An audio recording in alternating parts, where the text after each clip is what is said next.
Tuhan bersamamu.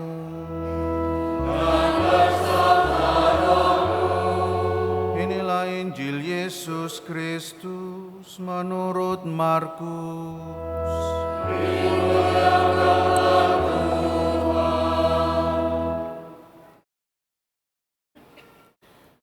Pada suatu hari, Yohanes berkata kepada Yesus, "Guru, kami melihat seseorang yang bukan pengikut kita mengusir setan dalam namamu. Lalu kami cegah dia karena dia bukan pengikut kita." Tetapi Yesus berkata, "Jangan kamu cegah dia, sebab tidak seorang pun yang telah mengadakan mujizat dalam namaku dapat seketika itu juga mengumpat aku. Siapa saja yang tidak melawan kita, ia ada di pihak kita. Sesungguhnya aku berkata kepadamu, siapa saja yang memberi kamu minum secangkir air oleh karena kamu adalah pengikut Kristus, ia tidak akan kehilangan upahnya. Siapa saja yang menyebabkan salah satu dari anak-anak kecil yang percaya kepadaku ini berbuat dosa, lebih baik baginya jika sebuah batu giling diikatkan pada lehernya, lalu ia dibuang ke dalam laut.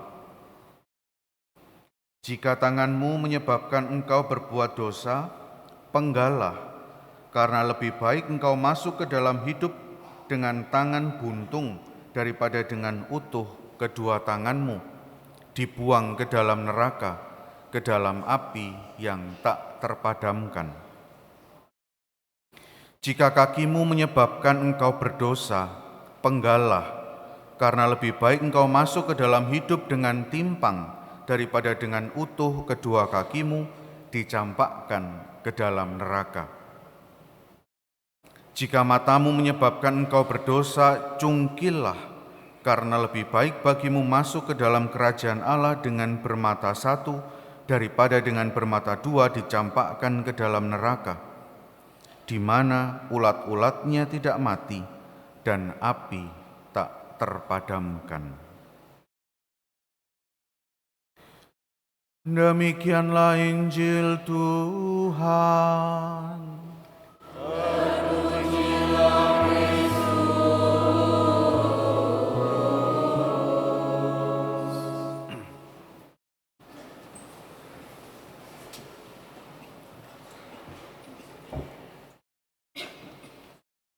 Bapak, Ibu, dan saudara-saudariku yang terkasih,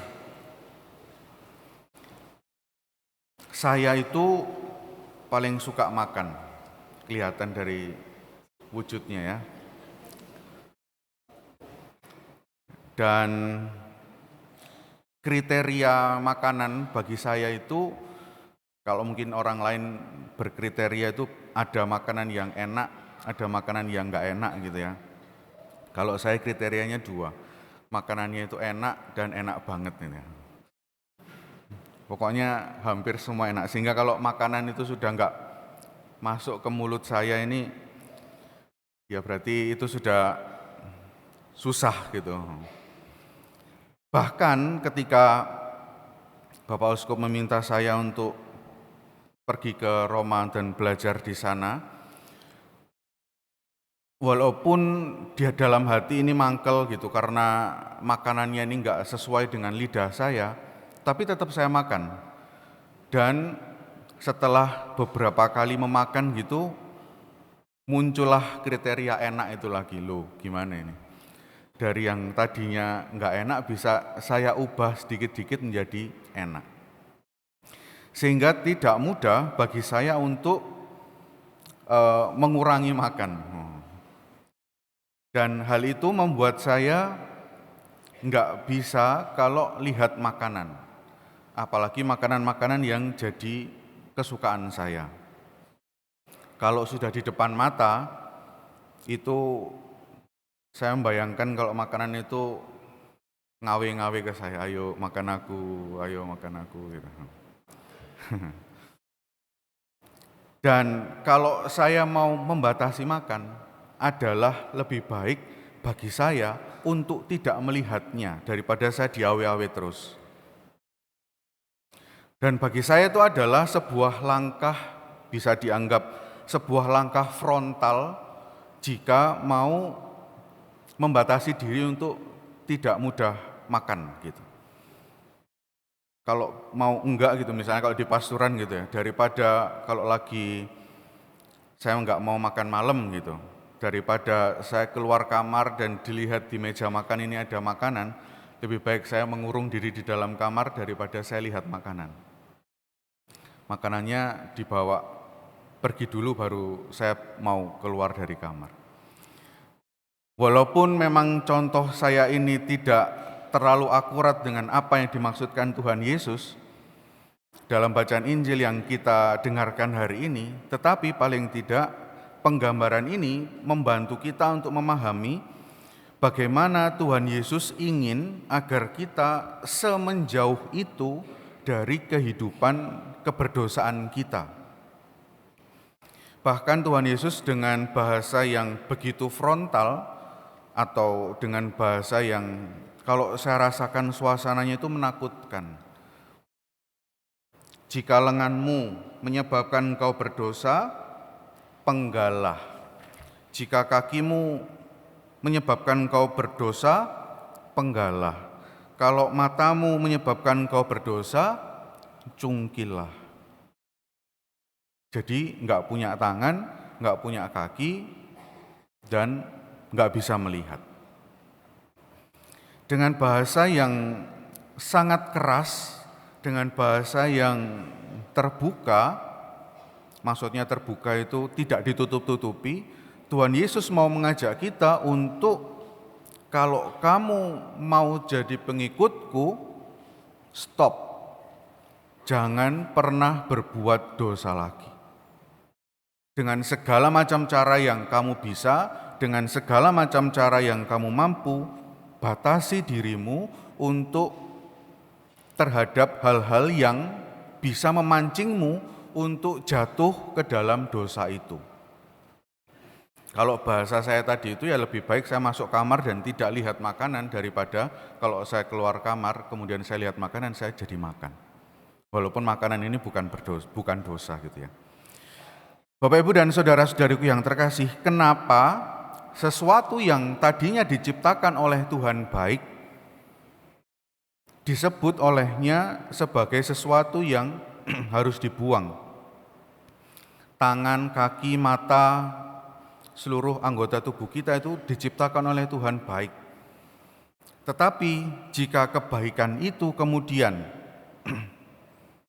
sudah mulai melenceng, sudah mulai membawa kita kepada dosa-dosa itu, tangan yang tadinya bisa membuat kita membantu orang, tangan yang tadinya bisa membuat kita membawakan barang yang terlalu berat bagi mereka yang keberatan.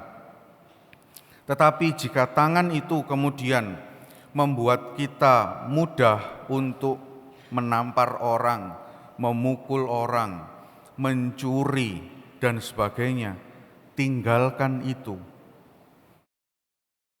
Tinggalkan hal-hal yang bisa membuatmu jauh dari Tuhan Allah. Hal yang sama dicontohkan kepada kita di dalam bacaan kedua yang tadi kita dengarkan.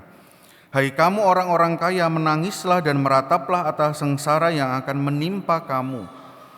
Kekayaanmu sudah membusuk dan pakaianmu sudah dimakan ngengat. Emas dan perakmu sudah berkarat dan karatnya akan menjadi kesaksian terhadap kamu dan akan memakan dagingmu seperti api. Apakah kekayaan itu salah? Apakah harta benda itu salah? Enggak. Tetapi jika itu membuatmu berdosa, tinggalkanlah. Jika hal itu membuatmu jauh dari Tuhan Allah, potonglah, tinggalkanlah, jangan mendekat kepadanya. Apalagi dalam bacaan kedua tadi dikatakan, sesungguhnya telah terdengar teriakan besar, karena kamu telah menahan upah para buruh yang telah menuai hasil ladangmu. Dan keluhan mereka yang menyabit panenanmu telah sampai ke telinga Tuhan Allah semesta alam. Dan di bagian akhir bacaan kedua dikatakan, kamu telah menghukum bahkan membunuh orang jujur dan ia tidak dapat melawan kamu. Jika apa yang kita miliki itu menjauhkan kita dari Tuhan Allah, tinggalkanlah. Hal yang sama juga terjadi terhadap hal-hal lain di dalam hidup kita. Mari kita lihat, mari kita refleksikan ke dalam hidupku, ke dalam hidup Bapak, Ibu, dan saudara-saudari sekalian. Hal apa yang membuatku lekat? Hal apa yang membuatku jauh dari Tuhan Allah? Kemalasan, amarah, atau apa? Enggan untuk melakukan hal-hal yang baik, atau apa? Berbohong, tidak mau berbuat, tidak mau berkata jujur, atau apa? Jika hal itu menjauhkanmu dari Tuhan Allah, tinggalkanlah. Bapak, Ibu, dan saudara-saudariku yang terkasih, pesan Tuhan Yesus hari ini begitu sederhana. Tentu sebagai manusia kita punya hal-hal keduniawian karena kita masih tinggal di dunia. Tetapi di dalam hidup kita di dunia ini, mari letakkan Tuhan Allah sebagai pusat hidup kita. Di tengah, di senter hidup kita, bukan senter Sentolop ya, tapi di pusat hidup kita. Jika Tuhan sudah menjadi pusat hidup kita, maka apa yang kita lihat, apa yang kita katakan, apa yang kita pikirkan, apa yang kita lakukan, itu ukurannya adalah Tuhan Allah. Kalau ada orang yang membenci kita dengan ukuran Tuhan Allah, kiranya apakah aku juga akan membencinya atau aku akan memaafkannya? Jika ada orang yang menyakitiku, apakah ukurannya? Kalau ukurannya Tuhan, maka apakah aku akan balas menyakitinya atau tidak? Semoga dengan semangat dari bacaan Injil yang kita dengarkan hari ini dan ajaran Tuhan Yesus, sebagai pengikutnya kita diajak untuk melakukan hal itu. Berkat Tuhan menyertai kita sekalian.